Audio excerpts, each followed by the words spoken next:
So man. Just so you know, we're going to do a video as well for this. Okay.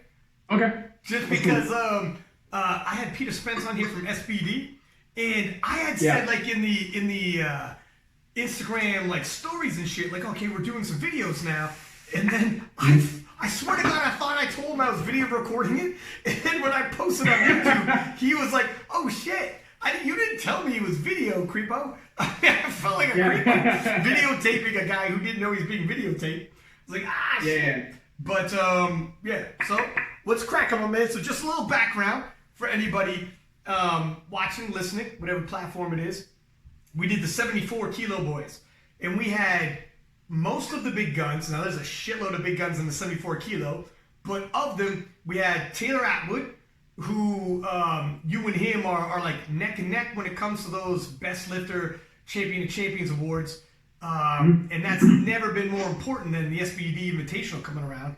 And then we had Michael C., we had Ricky Chung, and we had Austin Perkins. And you would listen to it. And that shit, listen, that's the podcast episode that fucking's got all types of people fired up. But most importantly, got the champ fired up. Okay? Yeah. Most importantly, got the champ fired up. Took a look at my DMs. I had 17 voicemails. No, I had a few.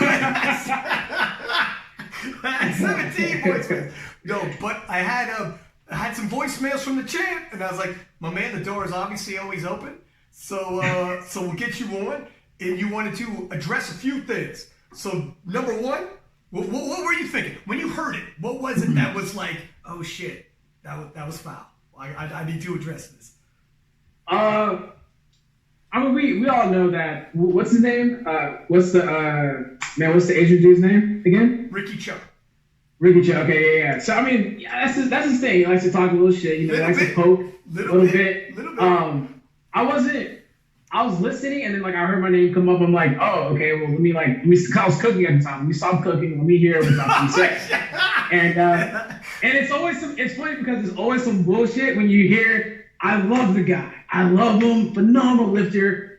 But I'm just like, Bo, what? Like, what? And he's like, oh, I love Russ, but I'm not sure. I haven't seen him hit depth in a training session yet. And I'm sitting there, I'm just kind of sitting there. I'm like, damn, like, I just be minding my business, dog. Like, I just kind of do myself in the corner. So, like, from a competitive aspect, it fired me up. Like, I wasn't like mad, but I'm just like, oh, that's what they think. They think I'm not in depth, blah, blah, blah. Yeah.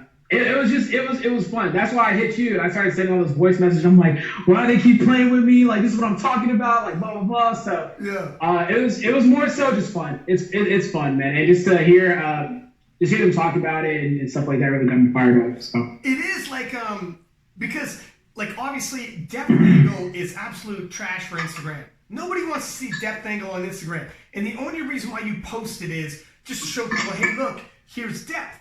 You know what I mean? Yeah. So I see where you're coming from, where it's like, look, if you want a more in-depth view of this shit, you got to go to the YouTube, you got to go to whatever. Yeah. And some people were actually messaging saying, go to his YouTube, you see some depth angles, but Instagram and depth, if you got 60 seconds, nobody wants to see that shit.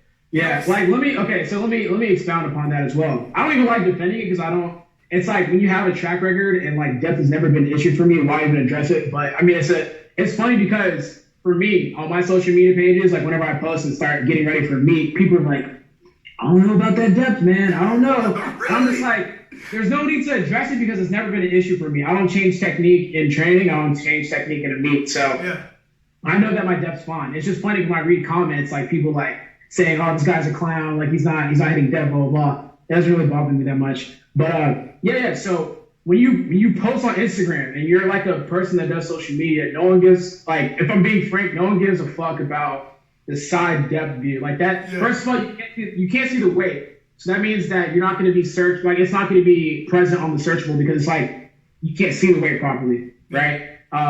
Number two, it's like, I don't know if you've seen me in person. My quads are like pretty big. Big. So the angle that I provide, like I don't know, like I know some lifters don't have the type of muscle mass that I do with my legs, but whenever I hit depth, like it looks a certain way because my legs are so big. Yeah. But when you go and see that side angle, it's at depth, and I've never had an issue with depth. So it's funny whenever people talk about it, and then whenever like it's time to compete. It is what it is. You know, it's funny. So you posted not long afterwards a depth angle, and it was exactly what you said. Where it was depth. And the fucking quad sweep was like a wave coming out of the ocean type shit. You're not gonna see that. You're not gonna see that. That hip was well hidden. You're well protected hip, you know. And also, yes, 100%. The video was nowhere near as entertaining. You would have. I just posted it just to show y'all, like, look, man, like. When you see me from the front like this, my quads are very, very big. So when my hip crease gets in there, it gets hidden. Like there's a lot of meat there.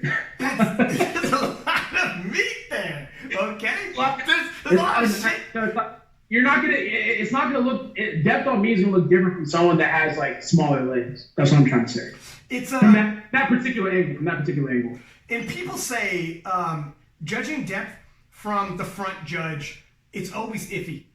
And it's true. For some people, it's iffy as shit. The heavyweights have a real, like, man, with the heavyweights not only have massive quads, but then they have their stomach there. And where you see the quad and the stomach meet isn't necessarily where their fucking hip is like 6 feet lower. You know what I mean? Like, you got to dig deep to see that hip. It's a whole nother ball game. So that front judge, when they're judging, especially that would be the Instagram post. I mean, you try to do an angle or whatever, but it's very difficult. However, if nothing else, it's got people talking, and it's not the worst thing in the world for people to be not knowing what you're coming in.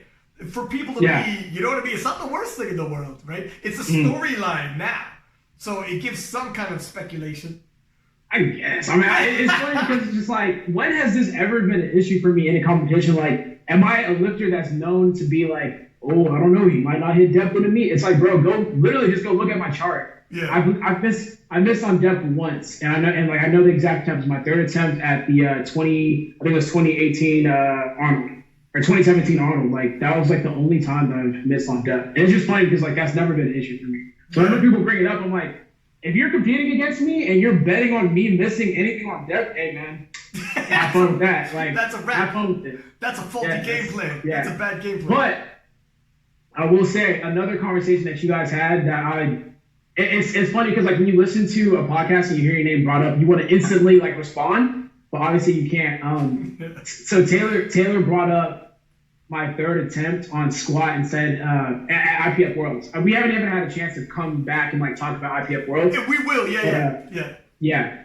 So he talked about how it like my first and second attempt moved super duper fast, and my third looked really, really difficult because I hit proper depth or whatever, or I don't know. I don't know what he was trying to get at, but I don't think if people have to realize the conversation that was being had leading up to that particular meet, throughout the whole IPF meet, the biggest conversation was depth. And like these judges were calling things that like in normal meets we'd be like, that's depth. Like, what do you like? It was weird, right? There was a dialogue. Yeah, it was a dialogue. It was a little weird situation. And when I went into my first and second attempt, I executed a technique that I normally do.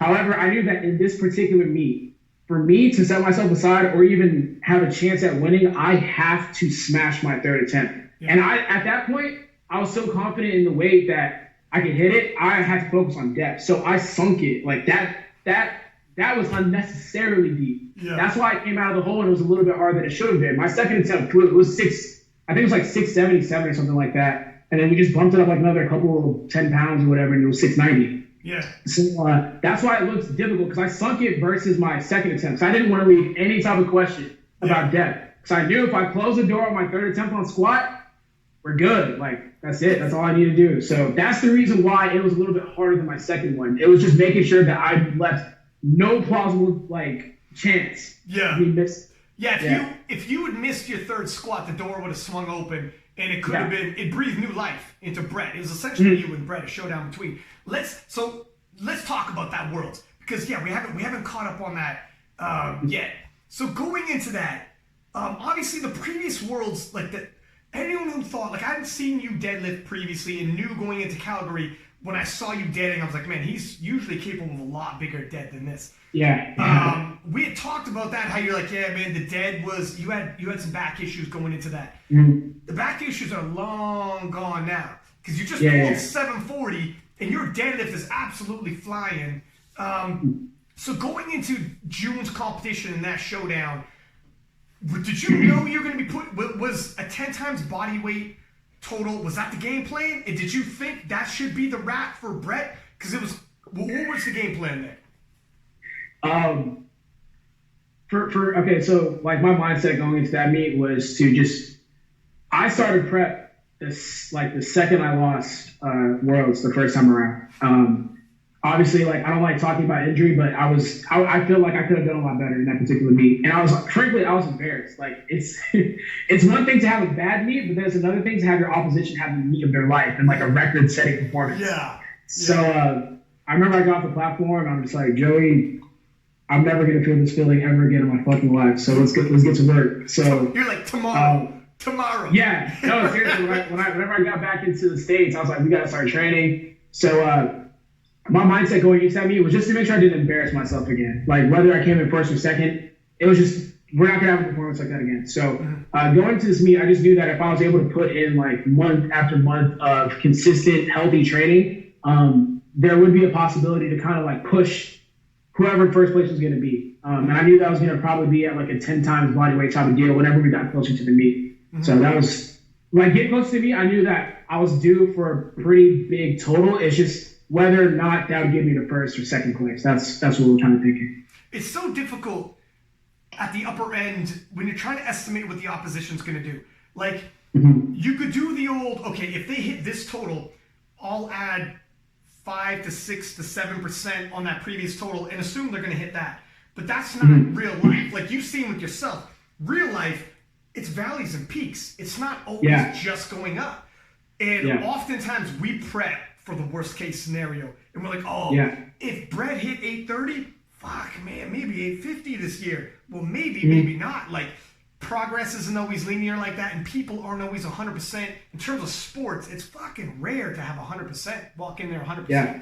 That's that quote unquote super meet where everything's firing and you're like, knock on wood, unless I fuck up my water cut, we're gonna have a bad day.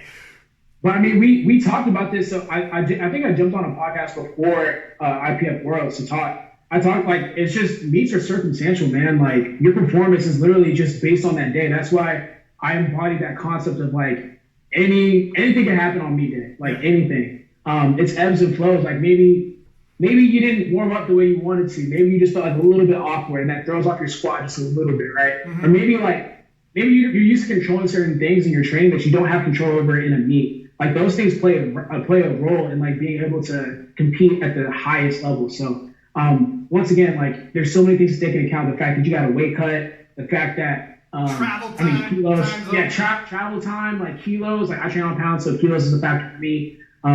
It's a lot of different aspects to competing that plays a role into having the best possible performance you can have. Do you think it's a big deal training on pounds or kilos? Like I see. No. Yes, no. You know what? Like, call me crazy.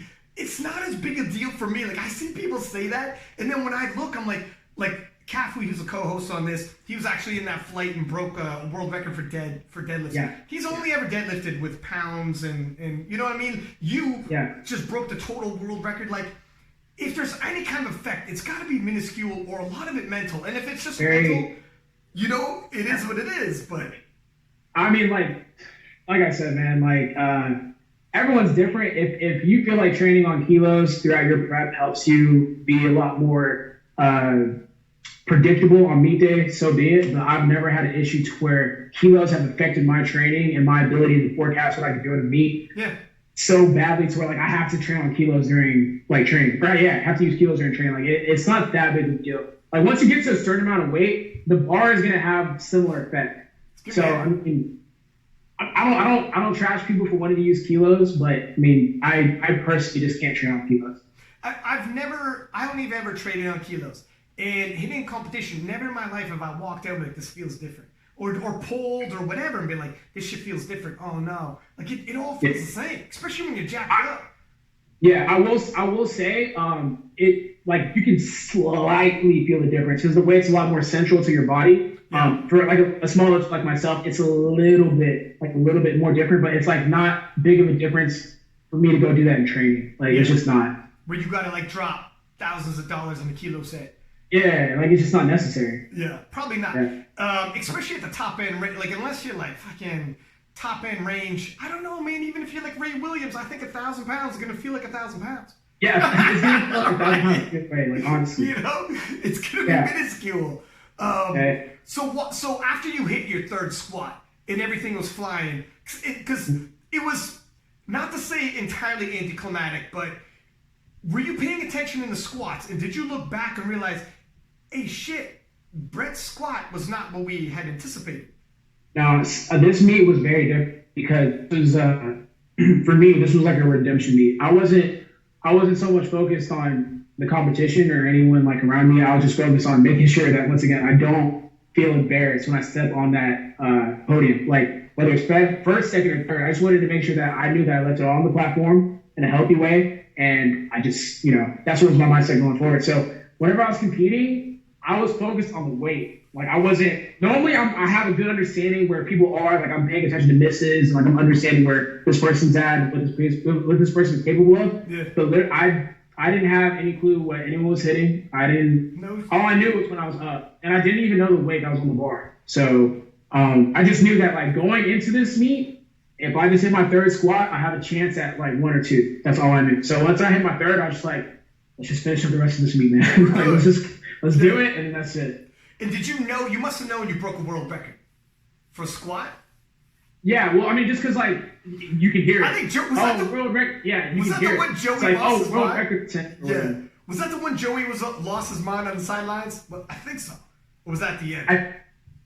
I think it was that one. Both ones like. So funny story about this. The third deadlift attempt, I didn't know like where I was at. I had no clue. So like I'm going in deadlifting. Like I'm just like, all right, this is my third attempt. Let's finish off this meet. Wherever I'm at is where I'm at. I don't know what's going on. I'm just lifting. And Joey screams in my ear, "You are the number 1 83 kg lifter in the world." And I'm like, that's like, don't say it. That's premature to say. I don't know the outcome yet. Like, don't say that. Like, we don't know the outcome. Why would you say that? So like, it threw me off. I'm like, bro, like I'm about to lift. Like, let's see if I hit this first, and then we'll talk about it. So I go in there and like, I think I understood what the weight was at that point. I can see the weight, so I'm like, I can pull that. So I just literally just got I got on top of the bar and just pulled it. So. And it was a bet. Like there was no major scrap for it. But you also. It'd be foolish to like load up. Let's see what the max is today. When you got the that's not the time to do it. That is not the time to do it. Solidify that win. When it happened, so when you actually hit it, then you probably knew from what Joey said, "Hi, I'm a world champion." Did it all of a sudden? What was that feeling like? Not just redemption, but like number 1 in the, not even just in the world, but of all time. That we've never seen a total that big in 83 kilo class. Man, if I'm being honest, it felt anticlimactic almost, like when it happened. Like for me, I'm the type of person that visions kind of like success before it even happens. So if I've done something, I've done it a million times in my head. So when I got there, it was instantly like, I want the next one. Like I want to work towards like my next meet and like make this meet like a joke, because this was almost like a get back on track for me in a sense at the high, but it's funny because this is IPF world, but we're getting back on track. That's why I wasn't too focused about first or second, because this is just like getting my feet wet of what we could possibly achieve in the future towards the end of the year. Yeah, and what so you think to a large extent this is just scratching the surface of what your full capabilities are? Yeah, I think so. Yeah, because all of 2018 was like a struggle, just like health-wise, and being able to string together like months upon months of healthy training. Mm-hmm. There's months where I feel good, and there's months where like I tweak something again, and it just kind of like have to pull back. I think people don't understand that powerlifting is all about how long can you string together, how healthy months of training, and it definitely put things in perspective. So I was just like, man, if I could just like string. That's why I was so excited for IPF4. I was like, I've strung together like months upon months of good training. Like I can't wait to see what we do on the platform. It's people don't even realize how rare that is to be like, holy shit. Yeah. I think we're about to have it. Like this is going to be the day that we strive for, where nothing fucks up. Especially the weight cut. When it comes to like traveling, and a flight to Sweden's not small. Time zone difference isn't small. Yeah. And when you got a weight cut, everything can be cool. And then like the weight cut can kick you in the ass or whatever. Like there's always something. When you actually weigh in, you're like, well, here we are. Like this is it. We made it. Thank God. We're about to hit the platform. There's no better feeling than that. So you and Brett had an absolute titanic day in Calgary. After his day, people are like, is he, because of his previous wins as well, is he the 83 kilo GOAT? Is he not? Whatever the shit. Phenomenal day. First 10 times body weight, 83 kilo lifter. Heaviest 10 times body weight, 83 kilo finish. And you weren't 100%. You weren't throwing it out there, but performance-wise, your deadlift was not where we knew. Okay, without dwelling on it.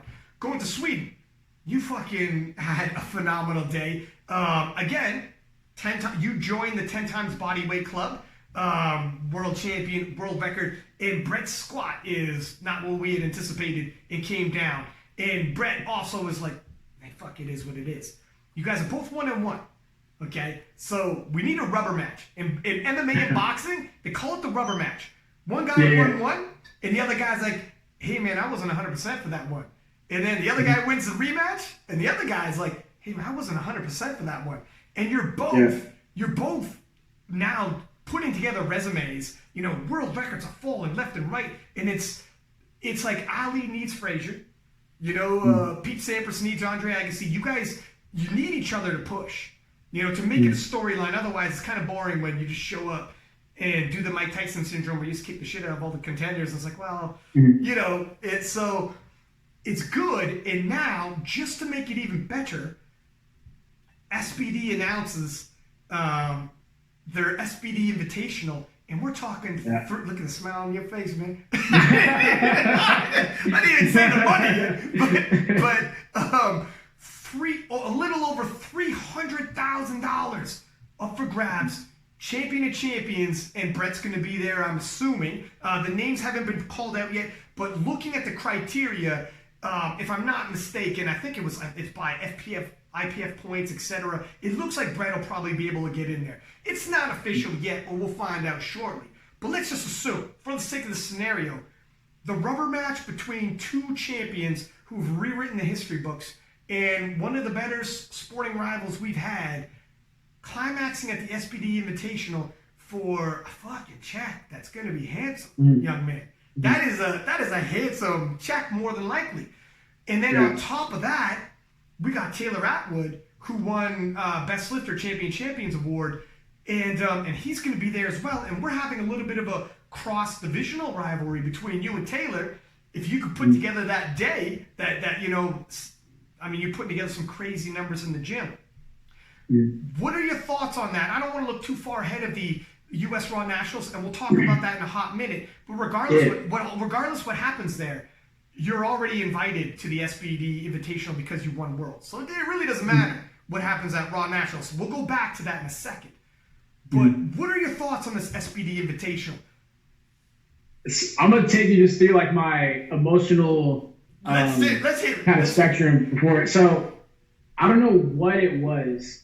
When it first came out, I was just like, you know, like, I don't know why. I think okay, actually I do know why. Because after this meet, I plan on just like building again all the way up until the next Raw Nationals, because or I was gonna do a meet in the summer, so I didn't have any plans of doing a meet like in the springtime or anything like that. So when they announced it, I was just like, I don't know if I want to do it, you know, just because like I didn't plan on doing this, right? So it's just like my mindset has to flip immediately, because like after I finish a Raw Nationals, that means I have to start building up for this meet. So at first I was just kind of sitting on it, and I watched the podcast you did with Pete. Yeah. And I was like, I would be stupid not to do this meet. Like I would be an idiot not to do this meet, just because of the weight of what this meet is for powerlifting. Like it would just be stupid just not to do it. Like just off the whim, just saying, oh, I wasn't planning on Pete to come up to do it. Like that's ridiculous. just kind of get when he put everything in perspective, I was just like, shit, like this is the first time USAPL is doing something of this magnitude, and to have like the best lifters of the USAPL all kind of come into one spot, it would be foolish not to do it. It's not even about the money for me. It's just about what powerlifting is becoming and what is being like the future of it. It looks bright. So I was just like, man, it's one of those deals where you know, I know SPD is probably thinking, look, if this goes well, we'll do it every single year, and that'd be great, and it could get bigger and bigger and bigger. But the more you've been around the block and you've probably seen it, the more you start realizing you can't take anything for granted. I think Jen Milliken posted one time, Jen Milliken 2017 not only won the world championships, won best lifter of all of the women, and then you know, she didn't make it in 2019, and now she may or may not win a national title and even make a team, and she's like, my God, if you talk to me in 2017, look, I'm not only national champ making the world team, I'm not only world champ, I'm the best woman, period, in the sport. And then a couple years later, people are maybe pegging me, maybe I win, maybe silver, maybe bronze, nationally, let alone world. She's like, you can't take things for granted. So when we talk about the SPD Invitational, you think like, fuck yeah, hopefully every year just gets bigger and bigger and this becomes a regular. But like you said, historically speaking, man, if we look back 20 years from now, this could be, it may never get no bigger than this tournament, you know, champion to champions tournament. And what's crazy is that for me, money doesn't motivate me. Like that, like the prize didn't really move me as much. Like that's cool, don't get me wrong, that's cool, but it's like just understanding that, bro, this is like a period of time for powerlifting where it could potentially just boom. Yeah. And to play a part in that and try to help that, or just to be around it, like that would be amazing. That's like you can't buy experiences. Like no, man, that's an experience. 100%. I love that you just said. I got a little bit of shivers when you said, but it's true. Look at when you're 90 years old and on death's door being like, all right, you look back on your life, you're never going to tell yourself, I wish I worked more, I made more money. Nah, man, you're going to tell yourself like all the things you're going to remember are like those moments when you when you flew into Sweden, hit the platform, we're like, holy shit, we're here. When you and Joey met on the sidelines, the crowd was cheering, you're like, whoa, that was real. Nobody's going to be able to write a check. $30,000? Let's say $30,000 is the prize money. Nobody could write you a $30,000 check and be like, can I take that experience from you, that moment from you? No, fuck yourself. You're not giving that moment up for nothing. Same thing with this SPD Invitational. If you're looking at the type of money that they're going to throw down, the type of production value, and like you said, we actually, you know, not to put pressure on everybody, but we need the stars to show up. In terms of the IPF, you're an IPF world champion. You got probably the biggest following social media wise in the IPF, I think, period. Unless there's anybody I'm missing, I don't think so. Your inclusion is needed. You know, it's the show could go on, but it helps when everyone's like, almost like for the greater good, I got to show up. For yourself, the experience will be phenomenal, and it'll be an amazing show. But even when you show up, it's like, I got to put forward. You know, if we're gonna come back the next year, it's good. This one's got to kill. This one's got to kill. Yeah, and it's also interesting because the concept of this meet is a little bit different. Like normally when you go into a powerlifting meet, you're trying to beat the person in your weight class, but now like with the top level competitors, we're relatively close in IPF points. So it's like now you're jockeying to see who can beat each other in IPF points and who can be pound for pound the best lifter in the IPF. So that aspect is fun. That brings out a competitive nature inside of me. I'm just like, well, shit, let's figure it out. It's literally, it's like the best period, regardless of weight class. Champion of champions. You're all champions already. It's gonna make handling really damn hard though. Like whoever handles has to crunch numbers because it's not even direct, like straight up kilos. It's gonna be fuck. Well, what kind of IPF points does that put you at? And you got 60 seconds to crunch those numbers. Like that's you got to bring in a mathematician. You know, you got to go down to the local university and be like, what one of you co-op students want some credit? Because I am flying you out to Manchester. And on top of that, it'll be like, you know, in golf, they got caddies. Like when we're talking money, real money involved, they got caddies that you bounce ideas with. And like handling now could cost the person $20K or down to like $10K or down to even fewer. We don't know how the prize is going to shake up. So the pressure on a handler in 60 seconds to make a decision, fuck, man.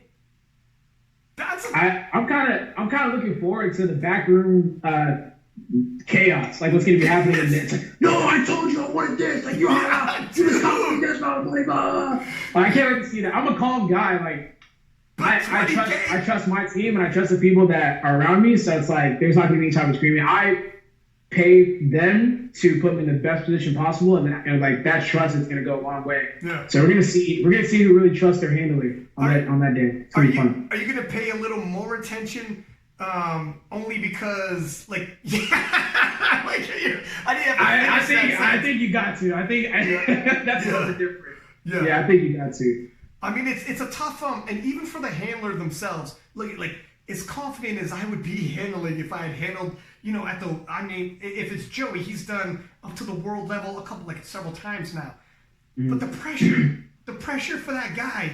If you miss, like, fuck, you might have missed regardless, but he'd be like, oh, God. I don't... Nah, see, this is what I like about Joey. Joey has the same type of athletic background that I do. He has that football background, so those pressure cooker moments doesn't really affect us or him. Like, he's just like, all right, well, we did this and that, so now we're just going to have to bump it up a little bit and see if we can get it. It's just like that type of vibe. It's like just pure, supreme confidence. Yeah. I already know his mindset and how he's going to attack that. He's just going to be like, look, we're gonna push the limits of you as far as we possibly can. I just need you to make your attempts, and if you do that, we're gonna win. Like that's how he talks to me. So we're not worried about any of that.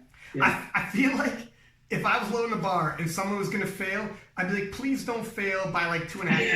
I hope you really fail. Like I hope it wasn't close. So it's like, oh, thank God. If it was, you know what I mean? When you have that conversation, do I put you up 5 or do I put you up 7.5? Let's go 7.5, and it looks like 5 would have been it. I'm like, son of a bitch. That's tough. But so looking at that will probably be, hopefully, you and Brett's rubber match. Is that like, are you guys talk? You and Brett, is it feeling? No, not really. Yeah. It's a respect. I respect him. Respect him. When I see him in person, we chop it up. We're like, yo, how you doing? Blah, blah, blah. You ready? Yeah, I'm ready. Blah, blah, blah. But we're not going back and forth on social media or anything like that. Yeah. Does it help? Does it help to be like, because you're not Ricky Cho. Put it that way. You're not doing the Ricky Cho, but you're also not like, let me be friends with the dudes when we're about to go to battle. It's like mentally, is it like you just need distance? Like I don't want to get to like you. I don't want to. Is it more like that? Yeah. It's more so just like when I show up on meet day, like you're the enemy. I spent too much time in my meet prep for me to be chummy with you and having fun, because if you beat me, then it's just weird, I don't know. I like the enemy mindset. Like I just spend months upon months of just like making sure that I'm good, and then once I'm good, now it's time to attack you. Like you're the reason why I've been putting myself through this. Like I gotta beat you. So that's my mindset going into it. I don't want to be like talking to you because you're putting me through stress in the gym. I'm thinking about you and your list. Yeah. So like to try and be fake and talk and like act like we're cool for the time being leading up to prep. Like we're probably cool like when we're outside of meets and stuff like that. Yeah. When it gets closer, it's just like, no, I'm struggling in the gym and I'm sweating and killing myself in the gym because of you. Like you're trying to come for whatever spot that we're chasing. So it makes it easier whenever you just have that be against the wall mentality. Like for instance, like in Calgary, you weren't like, oh, good for him. On the surface, you can shake hands and be like, son of a bitch, I'm seeing sweet. Yeah, I was just standing there on the podium. I was like, he told me what? Yeah, it's son of a bitch. God damn. Yeah. God. Like, come on. I mean, just to show good sportsmanship, I chopped it. I was like, yo, congratulations, long time coming. Yeah. You got that. Like, yeah. So, and furthermore, if someone sees you at a competition, they're 83 kilo, and you are chummy with them, it's probably because you're not looking at them that way. Right? It's almost like I probably don't see you as a threat. That's not a good thing. Yeah. Right? Yeah. If you're like, people, I don't know why people, I go into meets thinking everyone's a threat. Like, I don't care how far ahead I am in front of them in total or whatever. I'm looking at everyone as like, damn, like he could have a perfect day and take everything. So I respect everyone. Like if you're in the prime time at 83 kg, I respect you because you have a chance of winning. Like I could fuck up, and then you come in and beat me. Like I said, things happen. Yeah, meet days and performances are so circumstantial. So like I respect everybody. You know, so that's probably a pretty good segue. Looking at the U.S. Raw Nationals, it's easy sometimes, especially coming off a World Championship win, and coming off like a guy like Brett. To look at the U.S. Raw National roster and be like, well, shit, it's gotta be Russell. Russell's gotta be number one. Clearly, you'd be a favorite, but at the same time, I 100% see what you're saying. Where look at these fellas, like you got a monster squad. This day and age, we got Jamar who's hitting in the 700s as well. And it's like, what the shit is going on? 700 was not that long ago something that a 105 would be lovely to hit. You know, you guys. If I put your training videos up, I got guys who are like 105s. Like, yeah, I would love to hit that in training. And this is like guys who go to Worlds, right? So when you look at like Marcus, when you look at like Russell, when you look at like Sean, when you look at Jamar, when you look at like all like man, the list goes on and on. Any one of these fellas, if they go 9 for 9 and have a super meet, like when you and Brett had your super meets, and let's say, because you can't always go have super meets, not every time it's a super meet. Let's say you have a less than super meet, that shit can shake up. When you're approaching this, who are you kind of looking your eyeballs on and being like, man, I gotta watch out for? Is there a couple guys that you're watching out for that you're like, I am not sleeping on this cat? Yeah, I mean, it's kind of like whoever's top 4. I think it's Sean, Jamar, Marcus. I think that's it. Maybe another person. Maybe like I forget his name, but for the most part, man, like those guys for sure. Just because they're capable. Like the 83 kgs in the USA is deep. So like me and Brett, like yeah, we're the top of the 83s, but at the same time, when I go back to the US, I still got to scrap my way to get out of the US. Like everything has to go well on my end for me to come out victorious. So it's like. If I fuck up, or if those guys have just like a fantastic day and operate at full capacity, I may take an L. But like that's the type of respect that I have because if you think that you're above anybody at this level, then you'll get humbled real quick. Like, no, it's true. So the room. Okay, when people think about percentages, let's say something happens and it drops percentage like 5%, which isn't a huge percentage. If you look at how close, if some of these fellas hit around 800 kilo total. There's your 5%. You know, like you know, it's like that. So that's where it is. Where coming from the U.S., there's pros and cons, man. The U.S. Raw Nationals is massive. Everybody watches it. You can be a star. You win the U.S. Raw Nationals, and you're on the Team USA going to Worlds. You're probably a star. If you want a big following, it could be there for you. So that's good. On the flip side, you gotta fight like it's a second Worlds, and there's no foot off the gas for you. Whereas Brett, with all due respect for everyone from New Zealand, Brett's probably, I don't even know if he has to show up at Nationals in New Zealand. Like, he's cruising. He doesn't really need to get tested unless he comes to Worlds. Where for you, it's like the stress is never off. It's a yin and a yang type deal where there's good and there's bad with it. That's all good for me. I love that because that makes training that much more, that's just more focused. Like, there's no week where I just be like, just kind of go through the motions because like if I take this week, then someone else might take advantage of me taking off. So I think that just helps sharpen the knife, man. I wouldn't want it any way because like every time I step on the platform, it's pressure, and that's what I want because I know it's gonna make me better in training. So I don't want training. I don't want months of training where I'm just kind of cruising, you know? Yeah, no, 100%. And with yourself, you almost can't take your foot off the gas. U.S. Nationals, IPF Worlds. And now the SPD Invitational, that's a full calendar, man. You probably couldn't even squeeze another one in there if you wanted to. Are you? Someone had told me that you were thinking about doing bodybuilding. Is that or like taking the time off? Was that before the Invitational popped up? So that was a very fast thought that happened inside my head. Like my background is like I've done bodybuilding. I've done a bodybuilding show before, and I would love to kind of step back on the stage and see where I'm at. But just like with new goals and stuff like that coming inside, I'm just like, nah, that's not gonna happen. We're not doing that. Hey, look at things change quick.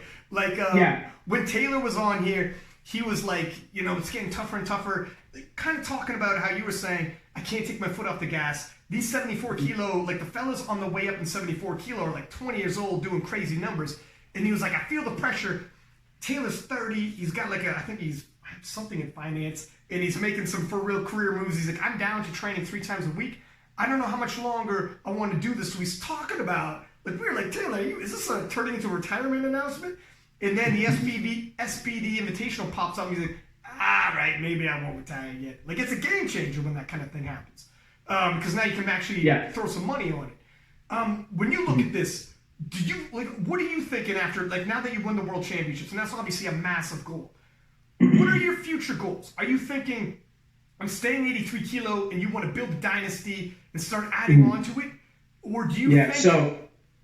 like, it's just in terms of, I guess my follow-up would be motivation-wise, like Taylor was saying.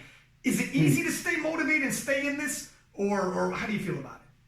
Yeah, because, so when you accomplish certain things, your goals change. So, like, let's say you hit like a certain amount of weight on squat. You're like, okay, well, this is now the new standard, or this is the, like, norm. Now I have to set a new standard to kind of push myself. So, whenever you guys talk about who's the GOAT, like GOAT this, GOAT that, to me, there's no GOAT of powerlifting. For like the new age of powerlifting, like this age of like the USAPL and raw lifting, there's no GOAT, like in the 83 kg weight class.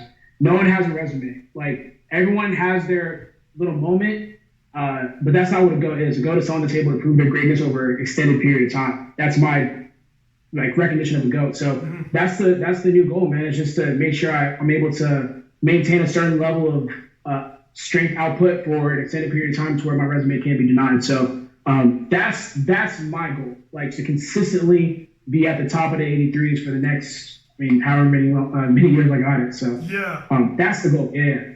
You know, it's winning a meet is cool, but it's like, how long can you sustain that? Like Tom Brady, like, when he holds up his hand, like, he has to hold up another one because he has 6 in the thing. So that's like, that's insane. That's why when I think of, like, Kimberly Walford, we had her on, and we were talking to her about, like, she would probably be what you're kind of describing, where, like, look, it would have to be Kimberly Walford's the GOAT for, like, 72 and maybe IPF period, just because it's only ever been Kimberly, which is nuts when you think about, we were just talking about how hard it is to always have a super meet, and how she was champion in 2013 when, like, the standards were way lower. Like, you have dudes and girls who are winning world championships who wouldn't be top 10, and just when the rest of the talent pool said, hey, let me give this a go, they fell off real quick. And she's looking around, and I remember asking her on the podcast, when you look around now, how many of the people won world titles that year and are still there? And she's like, it's just me. And I'm like, how many of those people are on the podium even on the podium still? And she's like, it's just me. Like, it was, like, that's insane to think about. And Kimberly is probably my favorite lifter in the IPF, just because of that type of, like, just that type of resume. Like, it's crazy. There's no other, like, she's the GOAT. Like, there's no other champion. Like, when you look at the podium, you look at the #1 spot, she's been there consistently, and that's a resume. Like, that's showing over a period of time. Like, regardless of, like, the sport blowing up, back when no one was here, I'm still the best. And that's GOAT shit to me. That's a GOAT resume. So that's the type of thing I want to establish. At 40 years old, no less. Like her games, like these other people, she's got girls in their early 20s nipping at her heels, and she's 40. Man, she's middle-aged woman. Yeah. You know, like, and you wouldn't think, and she's like, it's just still Kimberly, not yet. Like, in Sweden, everyone's like, look at Jessica Bittner. Look at me, everyone was busting my chops, but I took a picture with Jessica Bittner, and she crazy out-angled me. And I begrudgingly posted that. And then to make me feel better, she sent me a picture of her out-angling Dan Green. I was like, all right, I feel a little better. Yeah. But, I'm not gonna lie, I saw her in person. I was like, whoa. I was like, shit. She's jacked. We're taking a picture again. You're putting a fucking sweater on, sweetheart. Okay, and she was flexing on the opposite side of me. She had her fist balled up flexing. I'm like, okay. I didn't see that. I didn't know we were flexing. Okay, all right, that's good. Yeah.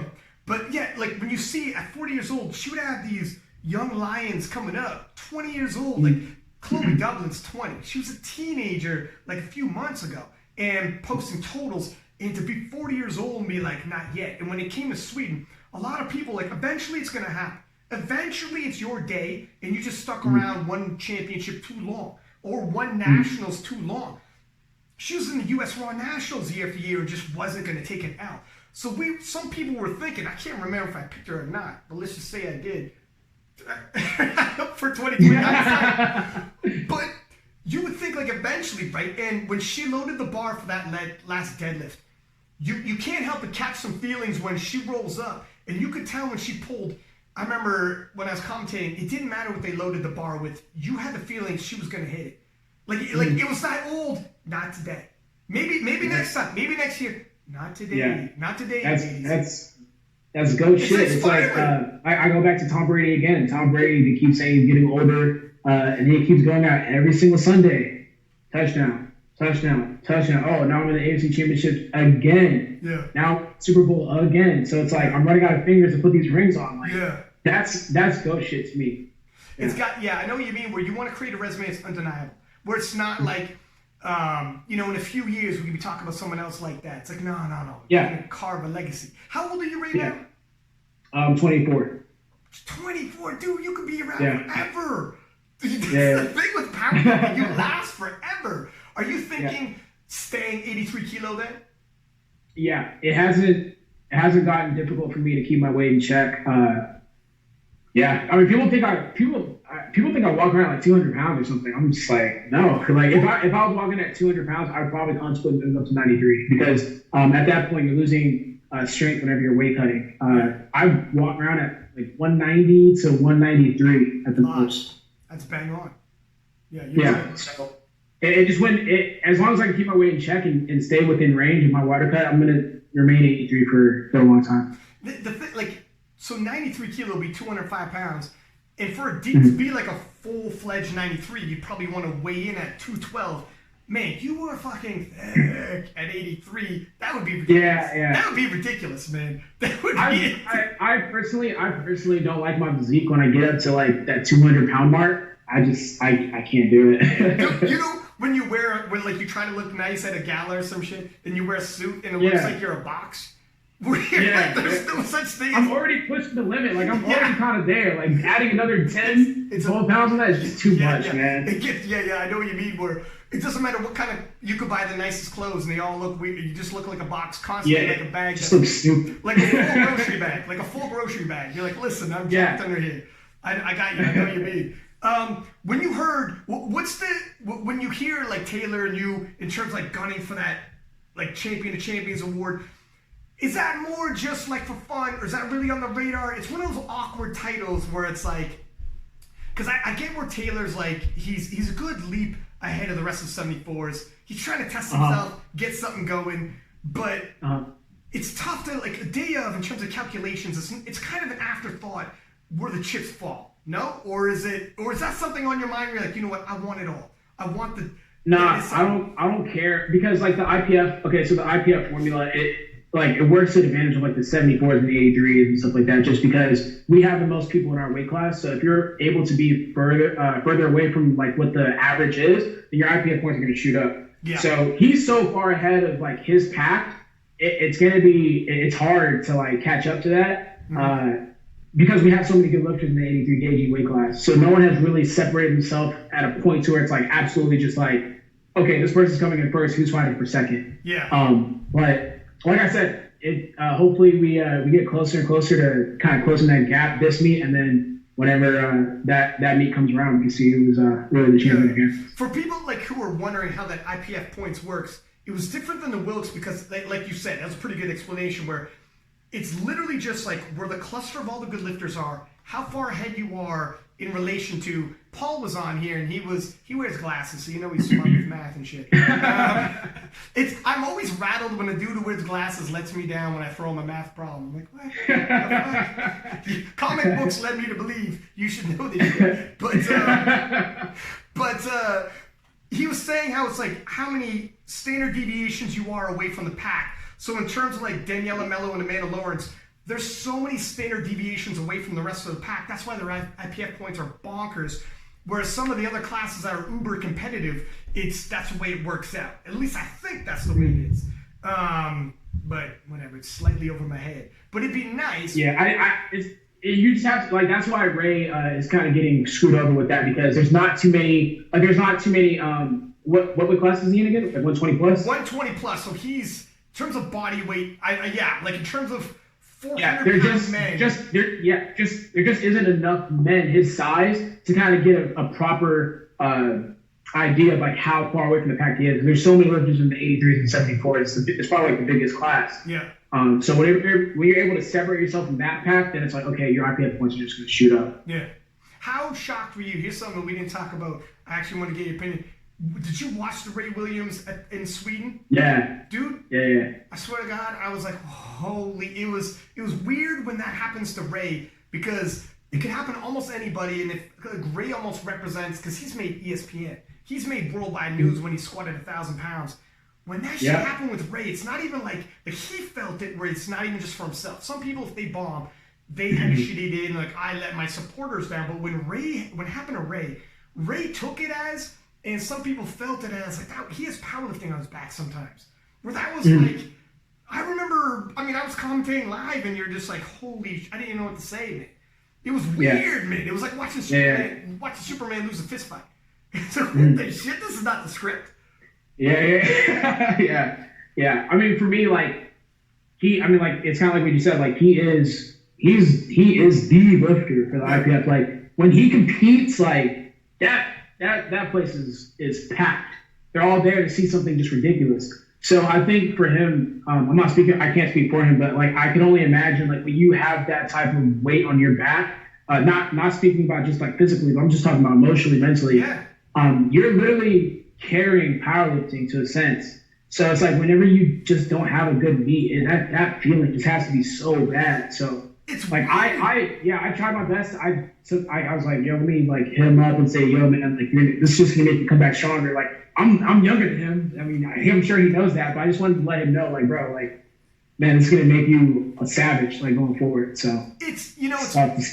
I know exactly what you mean. Where like, you reach out and you're like, is this helping or not? But I guarantee you it is. But it can in terms of like what it's probably like for Ray, it was weird. Like, I know for sure he must have felt it, because just watching, I swear to God, man, like, I've called so many sessions in my day. You see upsets, bomb outs, shit happens. And it can happen to almost anybody, and it'd be rattling. But when it was Ray, it was like a weird, like, even the feeling in the arena, people were like, it felt, people had an emotional reaction to it.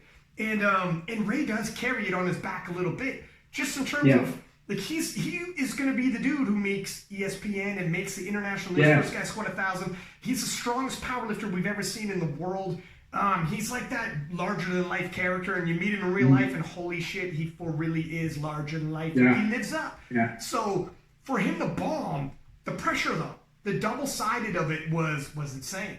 And then, like you said though, so when I said it's like watching Superman lose a fist fight, there's a reason why nobody likes fucking Superman. Superman movies always bomb.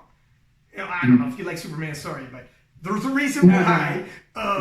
Superman, he's unrelatable. He never loses. He doesn't have any faults. He's always super good, and that's boring. That's fucking boring. That's a terrible story. Here, let me sell you on this movie. This guy's kicking ass, and everything's sweet, and then it ends. Like, that's lame. Let me tell you this story. The dude is on the upswing, reaches the top, takes an L, has to battle back again, has himself a rival he's going toe-to-toe with, and by the way, he's dealing with this, he's dealing with that, and it's a hell of a fucking story, and in the end, it wraps up. That's the story everybody wants to see. That's why you need Brett. That's why Brett needs you. That's why the whole nine. So even though this happened to Ray, and in the moment, that's like, it's got to be tough. No doubt. Like, I know he's emotional about it, and everybody was. This is, like, no lie, this is going to make the story better. This is like the opening scene of Rocky 2, when Rocky gets his ass whooped or whatever, and he's got to battle back. Otherwise, it's a lame-ass story. Yeah, and that was like kind of the message I was just trying to convey to him. It's just like, bro, this pain that you're feeling, like this embarrassment, this letdown, is just, I mean, your next meet or your next couple of meets are just going to be disgusting. So, and that's why I keep saying, man, like, meet performances are completely circumstantial. Like, everything could go right in training, and then like just maybe 2 days, like maybe something fucks up, and then you show up on the platform and no one can recognize you. So that's why you just gotta take everything for granted. understand it's a particular day. Like literally think about it. This is one day where you got to perform. There is no makeups. Like, and sometimes in the gym we fuck up a little bit. We retake it. But you have 3 attempts, man. You got 3 attempts to make it happen, and you have a time frame which to make it happen. So it's essential, man. It is. It's also important. Like you said, it's one day. It's a really shitty sample size in terms of you could have like 2-3 months of training, and you got stronger. You got better every day. See what I did there? Yep. You know what I'm saying? My man, you're selling t-shirts. So, but you got KOTL 10 for the promo code. But like literally, you could have gotten better every single day, and like it was a phenomenal training cycle. The day of water cut, time zone, a quad tightened up, whatever the shit, lower back. The day of, it doesn't mean it throws it all away what you accomplished that quarter. It doesn't throw it all. That's in terms of sample size of 90 days of training. That one day is the shittiest sample size. Look at the 90 days. Sometimes people don't put perspective where it's like they walk into a meeting like it's all or nothing. This day vindicates the last 3 months. Not necessarily. You might have done everything right. Maybe even if you take an L, you don't got to retool. Do I change coaches? Do I change my training? No, exactly. And some people get emotional and they do that. Like, I'm bouncing from my coach. I'm changing up my training. It's like, but your training was good. Sheesh. Yeah. I mean, but once again, like, that's the advantage of, like, having some type of athletic background, because, like, this is training, bro. Like, what we do is training, and we put it on wax when we perform. In football, like, you could have a bad game, man. It happens. Like, our bodies are not robots. Like, we can't just compute things and it just happens. Like, sometimes we just wake up on the wrong side of bed. Like, at the end of the day, shit's gonna happen. Just stay the course. Like, success isn't linear. There's ebbs and flows in it. So just understand that, you can have a shit day. It's gonna feel like shit. It's gonna make you think that, like, this whole past 3 months is just, like, stupid and everything I did was wrong. But, I mean, sometimes you just can't explain certain things, man. Like, you can't overanalyze things. Like you said, it could be literally that day, but everything else in those 3 months was fine.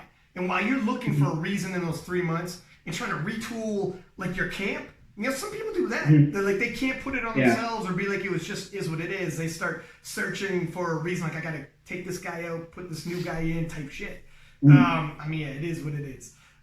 Looking at the U.S. Nationals, so is the plan now, I wanted to ask you another question here. Some people were asking, so you initially were not hot on Belarus. I think the last podcast you're talking about that. But now that the SPD Invitational is likely going to be yearly, not just this one, but let's just say everything goes amazing and they do this every other year as well. And they take world champions. They look at the world championships.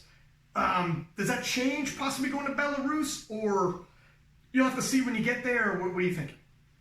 Nah, that doesn't change. I'm not going. Like, I'm dead set on not competing at Belarus. So luckily, there's different ways to make this meet if it happens yearly. So I'm not going to do Belarus. Whoever wants to win that 83 kg weight class title at that year, go for it.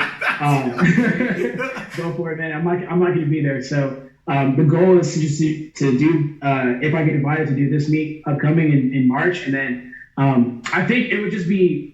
They would be putting a bind, because if I do well at that meet, it would be tough not to re-invite me given the criteria that they have, So I'll bank on that versus doing IPF and having like a actual invitation. I think you're right. Where I think based off of a regional performance in IPF points, you could do North Americans, Pan American. There's different international competitions. Whoever was planning on going to North Americans when they hear this podcast is like but when I was reading the criteria, all you basically have to have is like a 700+ looks and just kind of be vying for that number 1 spot in your weight class, and you might get the look. Like, but there's like 5 other slots or like 3 slots where there's wild cards. You know what? When you're there in Manchester, you pull them aside and be like, all right, fellas, let's talk.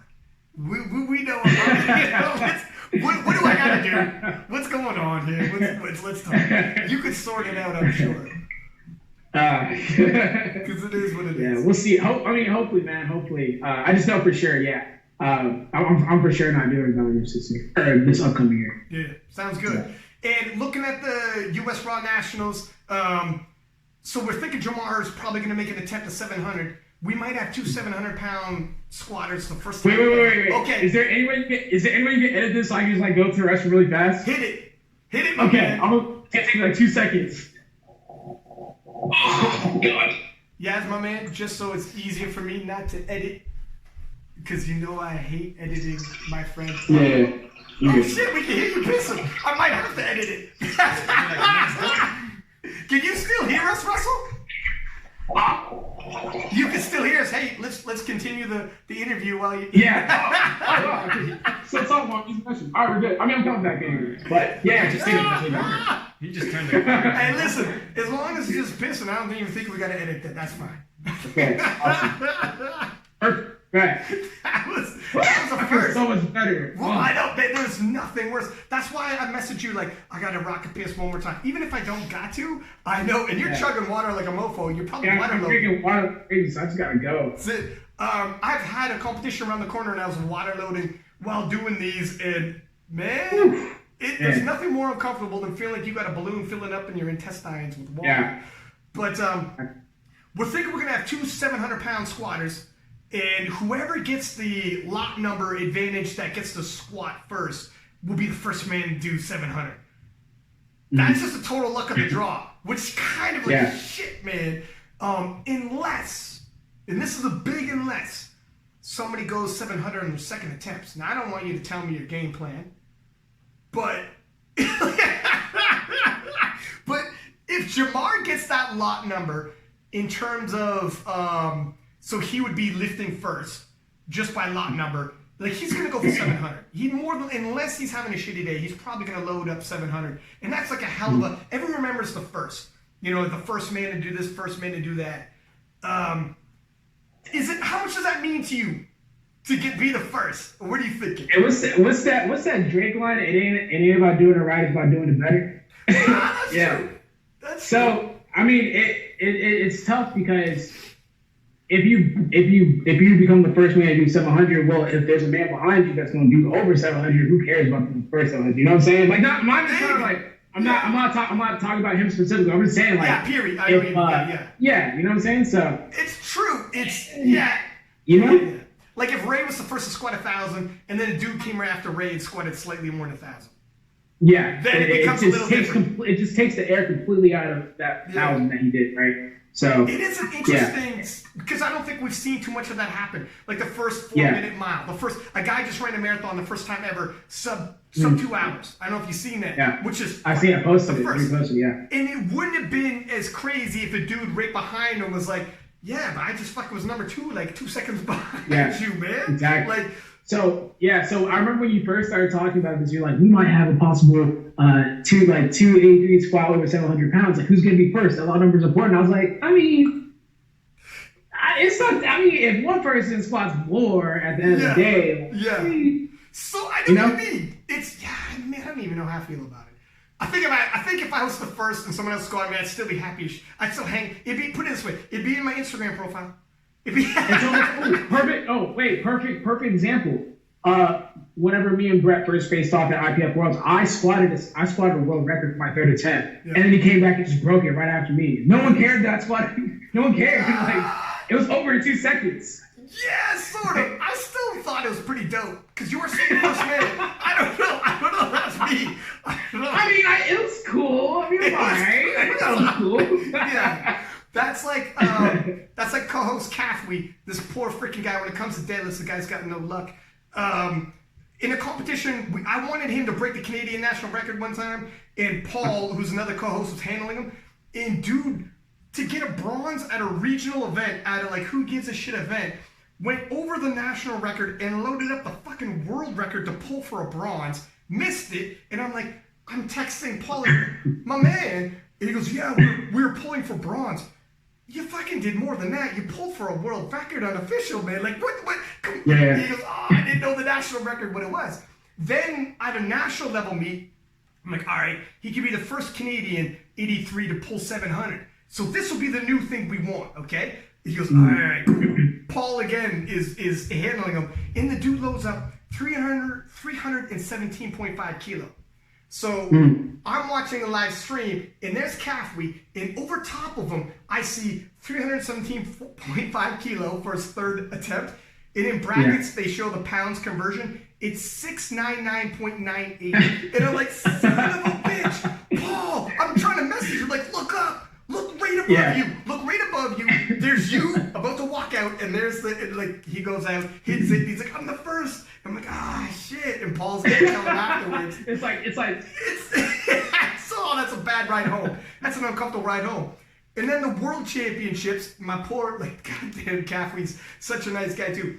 At the World Championships in Sweden, last deadlift, we're like, load up the world record. Let's bring the world record home. Hits the world record. And fucking my man from Sweden comes out, chips it. It's a hell of a grinder. Takes his world record 2 seconds later. And we're like, son of a bitch, can we get a W here? Like, you know, Caffrey's phenomenal deadlifter. Can't get a W, man. It's a very up and down, valleys and peaks story. It makes a better story, anyways. So see, it's that same concept. It's like, I mean, honestly, who knows? Like with I literally like on my way home, like I got the game plan of what we're gonna do at nationals. Given everything's a good circumstance, I'm like, never mind, I'm not gonna say that. I'm just gonna wait until because then if I say this now, then it's gonna look stupid if like something happened, and then like I'm just gonna shut it. Sort of, yeah. I mean, given training, how training's been going. Oh, actually, never mind. I take that back. Okay, never mind. Because it is. I know what you mean where. It's tempting to throw some numbers out there. You know what I mean? But you also game plan wise don't want to give too much, and then psychologically. It's funny because I don't care about game plan. Like people know you can know my game plan. I don't care. Yeah, this is what I play game. If you can beat that, beat it. Yeah. It's only because that's kind of like Joe Frazier. Talking about Joe Frazier Ali. Joe Frazier like was heavy on the left hook. And everyone's like, are you worried? Like, you're going to switch some shit up? Everyone knows you come with the left hook. And he's the same thing where he's like, if you get in there and can deal with my left hook, God bless. But I haven't met a man who could do that yet. You know what I mean? Like, he beat Muhammad Ali at this point. He's like, all right, everybody's got a game plan. I'm going to go in there and you deal with it when you see it up front and see what happens. Kind of like you're saying. And everyone has a game plan until, like, you get into the situation and shit hits the fan. Like, I have my game plan, but shit might hit the fan. It might change. Yeah.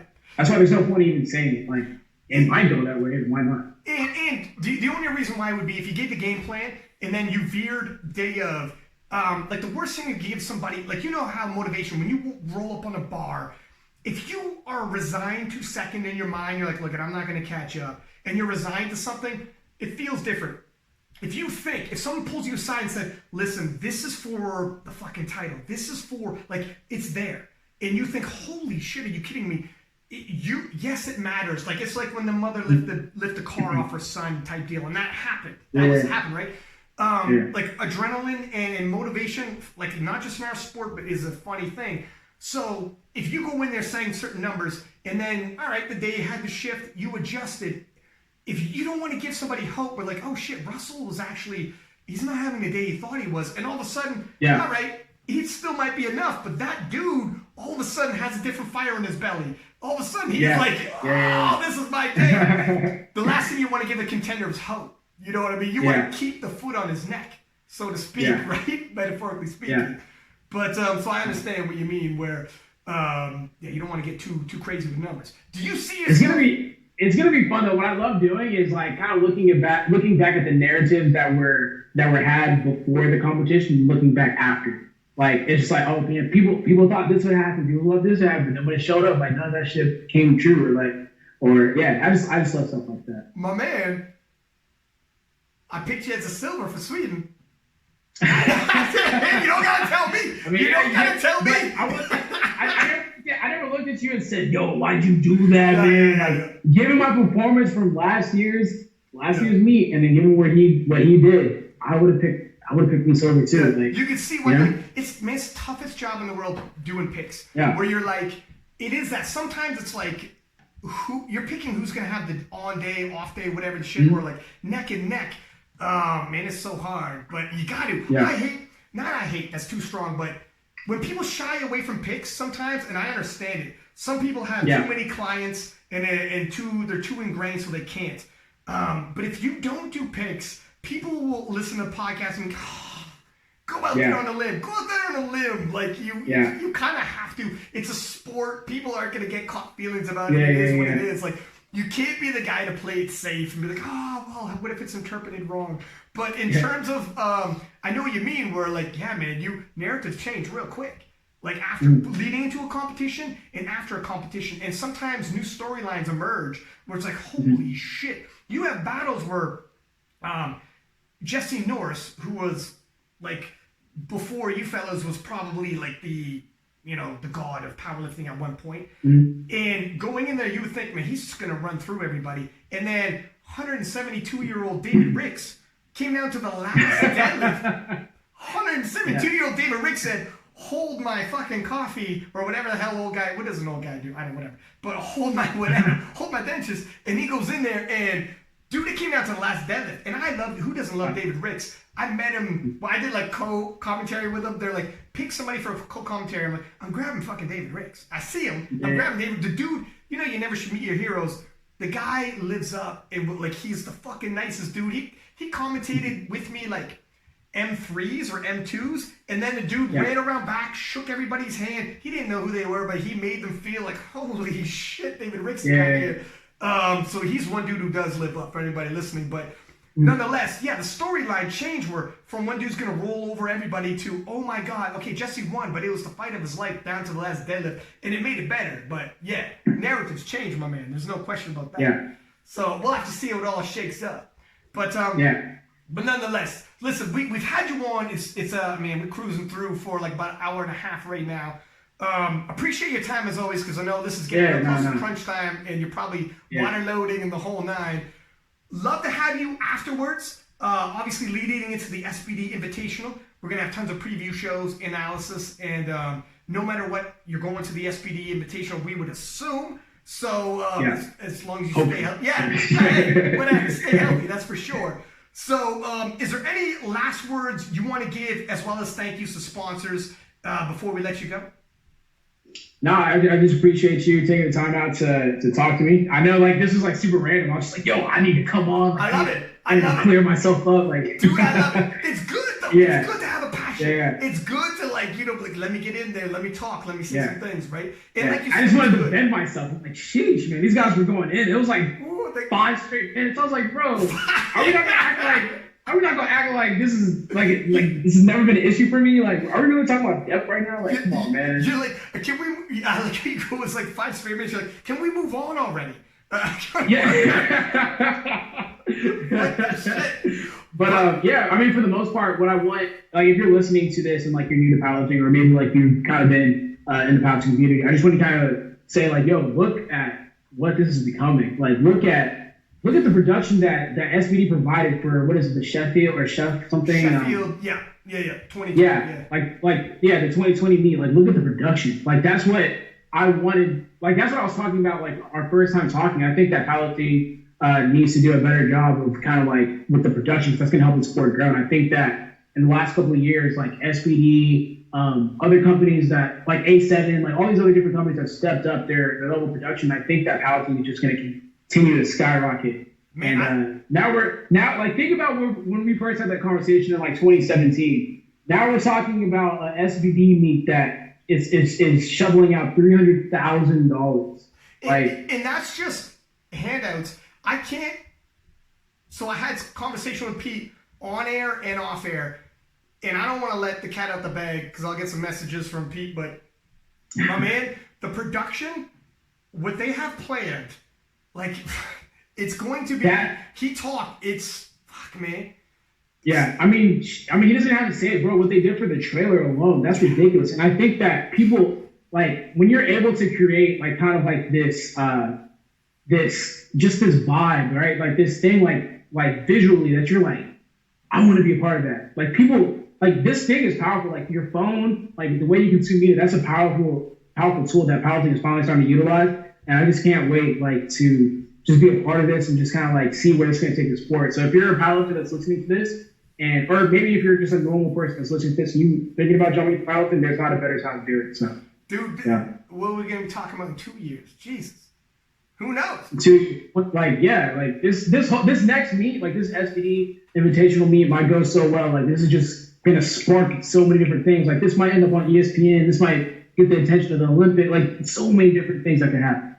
Things that people thought, nah, it's not going to happen. When you take this is the first step. It takes steps. When people want it all right now. So if we're not in Olympics now, we're not on major TV now, it's not going to happen. No, it can. It takes steps. Which way thinking? Exactly.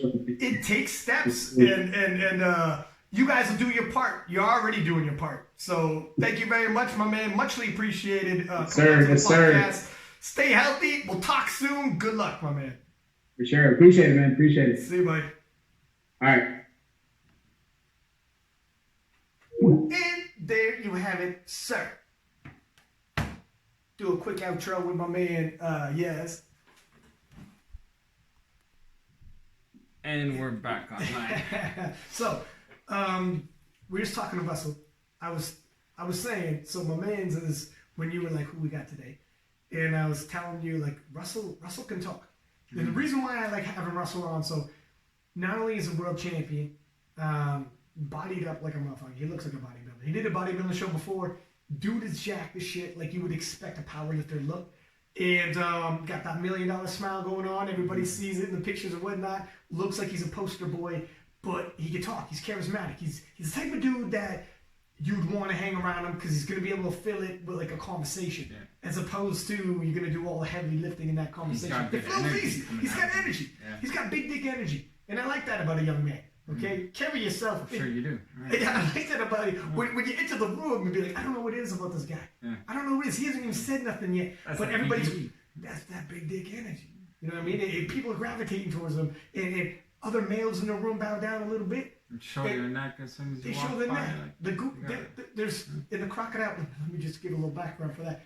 In the crocodile kingdom, when the alpha male enters, all the other crocodiles raise their heads out of the water and expose their neck as if to say, you're the alpha. I'm not trying to fuck with you. I don't want to fight. You can have it if you want it. No fight. That's a fucking big dick energy if you're a crocodile. That's true. You understand what I'm saying? So my man's has got a little bit of big dick energy going for him. Game recognized game. Anyways, so we were talking briefly about the marathon. The dude hitting a sub 2 hour marathon. And it's like a 4 minute mile. This is one of those things where people have been chasing this for a hot minute.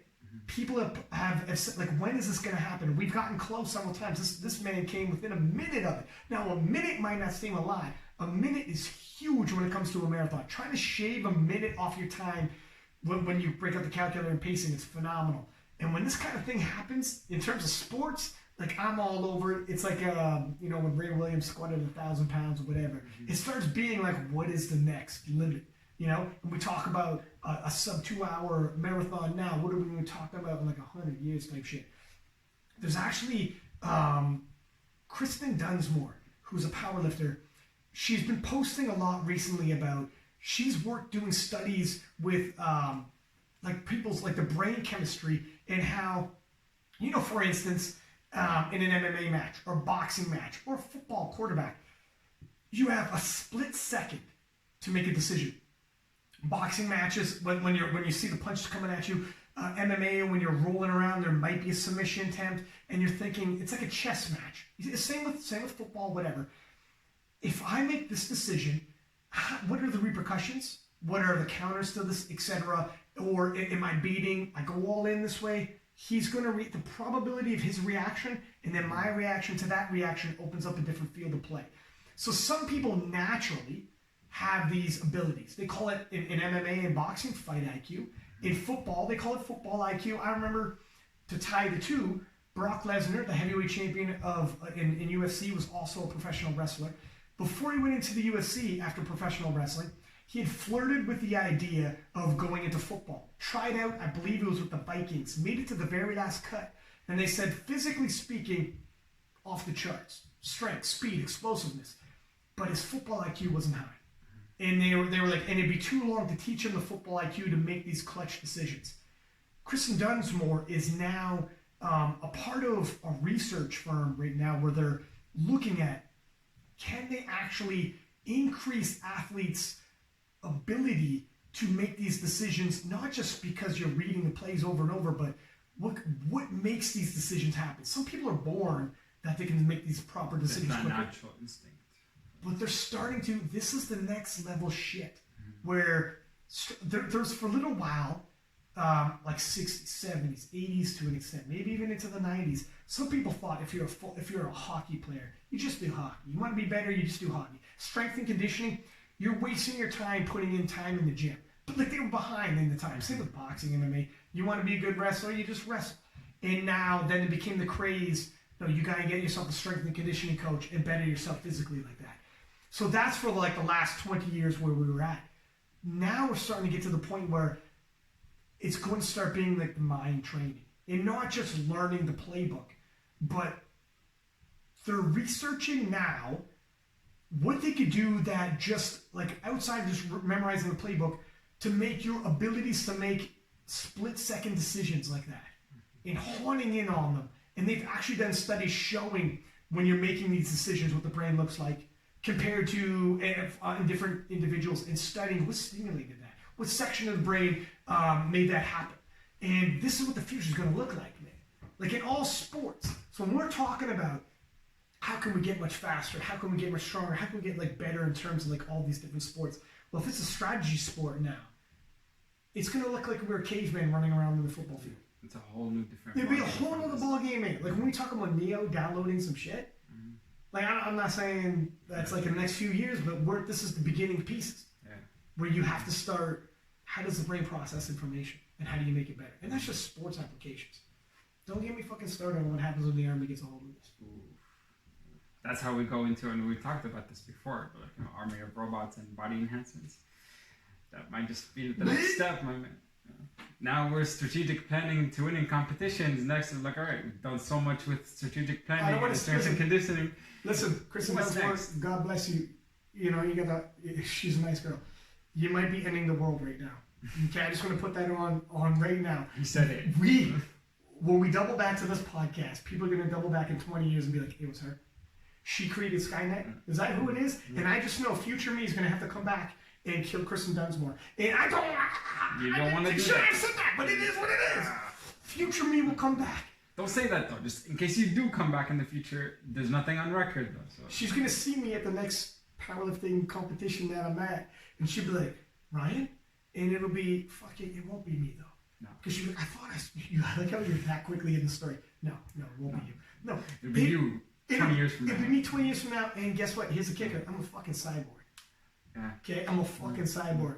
And she'll be like, but I just saw on your Instagram you were back in Canada. And that's when it just clicks.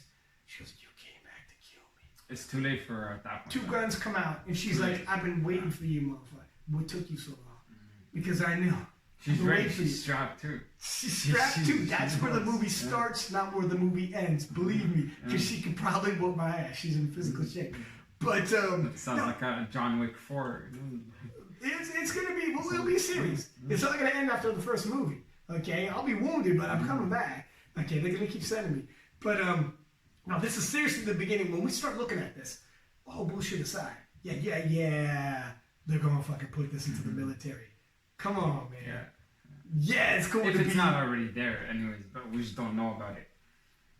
Well, look it. They have robots already that'll style on you before it harvests you for your organs. That's one of my man sent me a DM. Yeah. It'll literally be doing backflips and dance moves. Like they have robots that could do shit like that. Then you put weapons on it.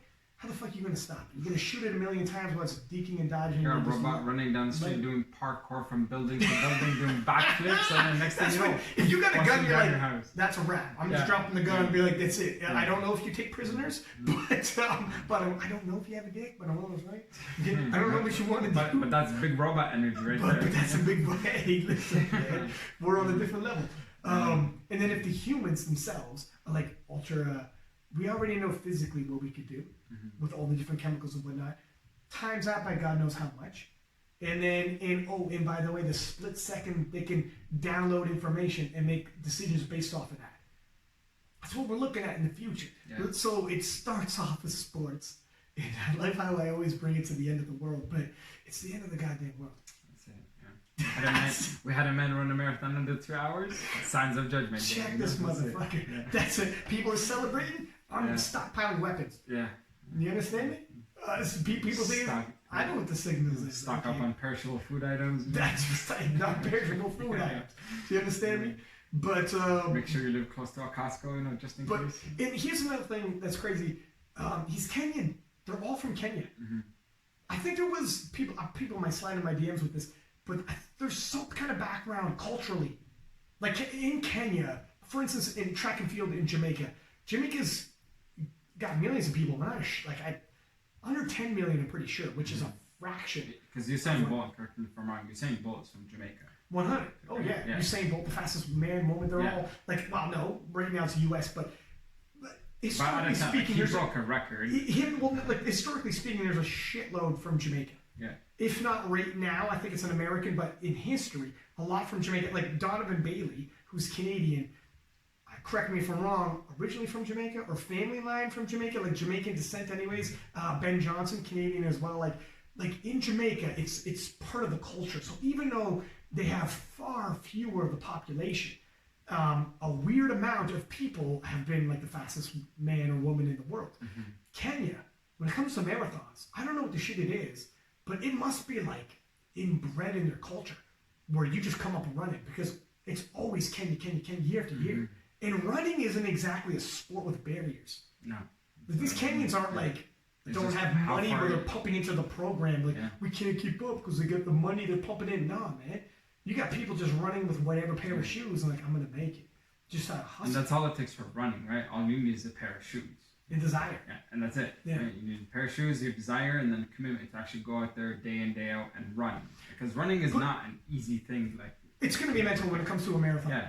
The pace he set, it's 42 miles, 42 kilometers, 26 miles.